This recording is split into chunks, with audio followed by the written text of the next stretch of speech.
go out on a group dating such as going out on outings and attending social gatherings. Dating allows two young people of the opposite sex to get to know each other and enjoy each other's company. So how we can witness a simple role play about a two young teenagers that become coupled by the help of dating. There's a two best friends, Sandra and Gomer, who have a deal about their daughter and son to meet in a blind date to know each other. Oh, bro, I heard your only daughter is still single. Yeah, I think it's still easy. There's no laws. I have an idea. What if my son meets your daughter in a blind date? What do you think? Okay, so that's the deal. So that's what happened. Their father decided to have their children meet on a date. 2 p.m. in the cafeteria, the two children meet. Gomer told to Darlene the color of the shirt that PA is going to wear. Hi, are you the son of Mr. Rubido, Samuel Rubido? No, who are you? Oh, I'm sorry. Are you Darlena, son of Mr. Gomer? Yeah, and you are Paul Albert, right? Yes, nice to meet you.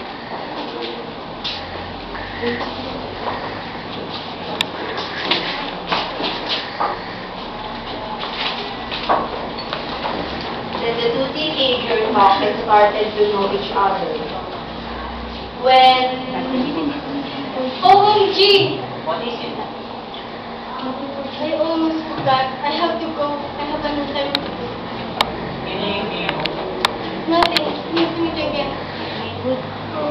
After that, at PA's house, Sandra talked to PA about the plan that he made, and that his PA are going to transfer at Darlena's school in St. Thomas Becket because PA is not doing well at his old school.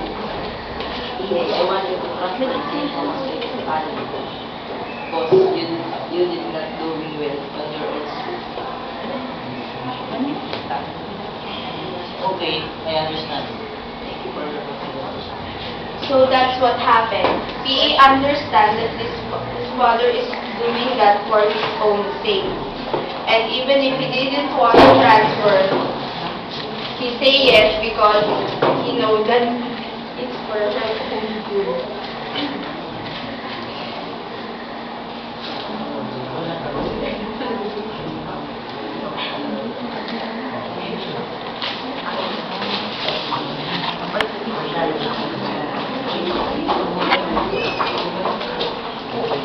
Another day at school.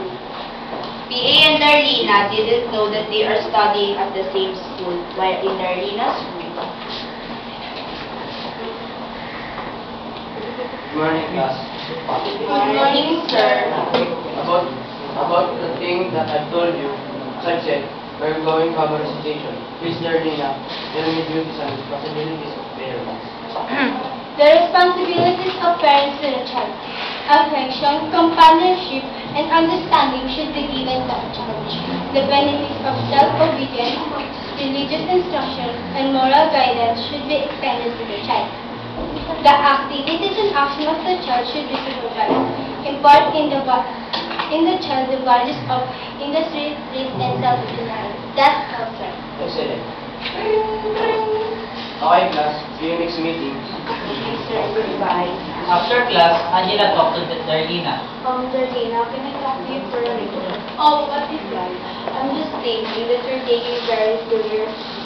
Would you mind to say? What do you mean?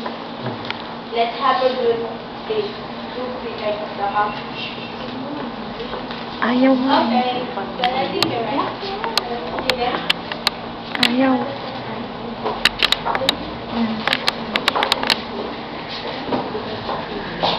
Comment? Hi guys, this is PA, our new class. Oh, hi. Nice to meet you. Hi. Oh, it's you? Huh? Destiny? I think so. Well, if you don't mind, can we just sit down and order?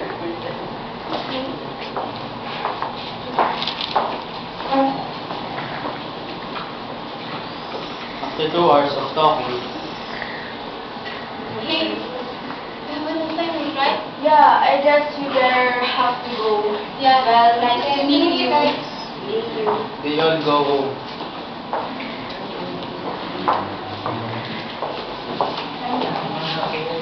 Another day, Darlene and PA meet at the corridor. Good morning. Good morning. About yesterday, it was quite fun, but Yeah? if you might be What? to the same place after that. I think there's no. I hope there's no. I will. So that's what happened. At the cafeteria,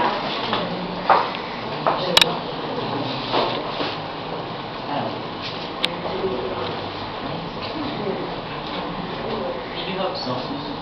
Did you have a boyfriend? No, I haven't yet. But I'm too serious for your habits. And besides, no one I know wants to meet me or apply because they think I'm too weird. I think I don't think so. About 2 months old. I want to be your friend. Oh, okay. Babe, can you bring me home? Okay.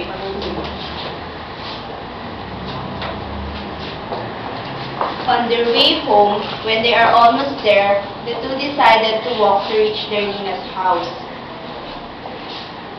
Hey, thank you so much. Darlena, I love you so much. Can I hold you? Huh? I'm not ready yet. I'm willing to wait. Really? I'm sorry, huh? When they are already in Darlena's house, PA talked to Darlena's father if he can court Darlena. Darlena's father agreed because he already know the background of PA, that he comes from a good family because of Sandro, because Sandro is his best friend.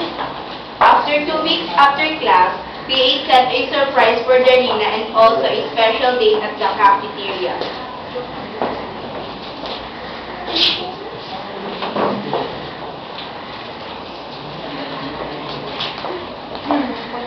I put it.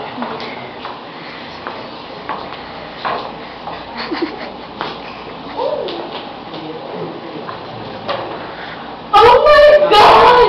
You're so sweet! So, what's your answer? Yes!